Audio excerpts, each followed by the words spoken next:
नमस्कार शेतकरी मित्रांनो, किसान मित्र यूट्यूब या चॅनलवरती आपलं सर्वांचं स्वागत आहे. आणि आपण आताची ही जी सध्याची परिस्थिती पाहत आहोत की हळद या पिकामध्ये बऱ्याच ठिकाणी फुटव्यांची संख्या ही कमी असते आणि असेल जरी फुटवे तर तिथे ते फुटवे निरोगी नाही.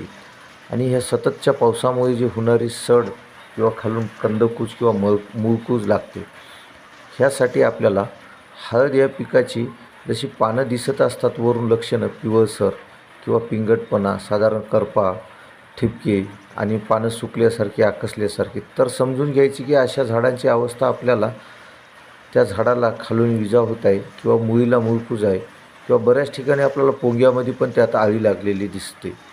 आणि ह्या नियोजनासाठी आपल्याला खालून सडीची औषधं नियोजनाचे घेणं महत्त्वाचं आहे. आणि तशाच पद्धतीने जशा आपल्याला बाहेरून हळद जशी चांगली वाटत आहे आता, तशाच पद्धतीमध्ये आपण त्याला आतमध्ये पण जाऊन पाहणं महत्त्वाचं आहे. आणि तेवढ्याच गरजेचं आहे की आपल्याला त्यामध्ये अन्नद्रव्याची खताची मात्रा पण व्यवस्थित देणे आणि पाण्याचा निचरा पण करणे. आता ह्यामध्ये काय आहे की जमीन आता थोडीफार ही आपल्या पद्धतीने हडकलेली किंवा आपल्याला ओलसर दिसत असते. आणि अशी ही बुडं जी असतात, या बुडांमध्ये बुंद्यामध्ये जे आपल्याला पाहायला मिळते की याच्यामध्ये फुटव्यांची संख्या ही कुठं आहे कुठं नाही, त्याला आपलं नियोजन करणे महत्त्वाचं आहे. धन्यवाद मित्र.